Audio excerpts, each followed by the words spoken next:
Fest. I presented a bamboo bike 2 years ago, and I was actually approached by somebody at the farmers market in San Francisco who said, you know, I don't see any real bike movement or a bike exhibit at the Green Festival, and he actually came and sat in the front here because I told him that we were going to have this panel and that it was representation. So we are actually getting towards the end of the time, but what I want to do is to make sure that anyone that's interested in contacting any of our organizations or finding out more, you can just go to richmondspokes.org, which is easy to remember, like spokes on a wheel, bikesforlife.org, or redbikeandgreen.org. And also, so there's a Google group that I created so that we could actually further the conversation, and it's something that we're going to be continuing. And so if you go to Google Groups and you look up Life at the Speed of Bike, you can find that as well. So you can contact us and join that group. See the whole URL here. So it's googlegroups.com/group/Life at the Speed of Bike. Pretty easy to find. We're going to take like 2 or 3 questions, and then afterwards, I think while we're breaking down and all, we can probably just move off to the side or something like that. Okay? I think she had a question right here. I was wondering, when you initially started, what space did you Let's see if we can get you on the mic, since it's long enough.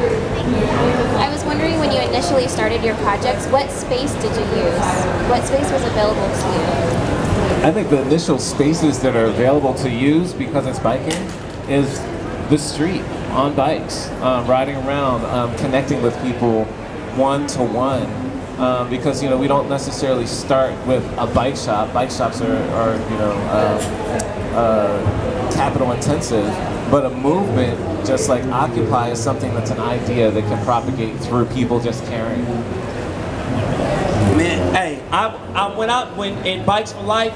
We had the hardest time finding a space, but I was persistent. Like, I seen a space and in my neighborhood, and I knew I wanted it to be there right in West Oakland, right? So I tried to get the space, and then they put me through all these changes about I had to have $50,000 in the bank and all this red tape, all this different stuff, right?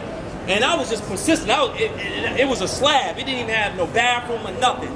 And they put me through so much, I had it up to here. So I started walking down the street, and I took everybody's address walking down the street, because I was going to go to the county reporter, to the county office, look up everybody. And one of y'all going to give me a place, right? And that's the mindset. That's how you got to be persistent. If you want a spot in your community, you know, that's what you got to do. And I just happened to be going down the street, and I see somebody sweeping outside, and I went to get some coffee, and I said, what's up with this? I said, what's up with this spot right here? In 24 hours, I was up in there painting. You know, and got a loan from my neighborhood credit union.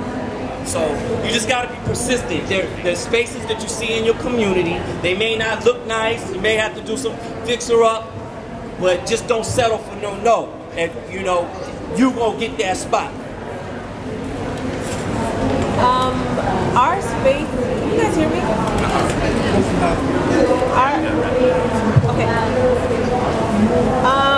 Our space is the bike ride, so we don't really have much of an issue with office space or anything like that. So thank you everyone for coming and attending this panel. It's been really great having you all attend. Yeah. If you guys have any more questions, then we can like huddle over here behind the stage, but I think we have to wrap it up right now. Thank you guys. Okay. Hey, but if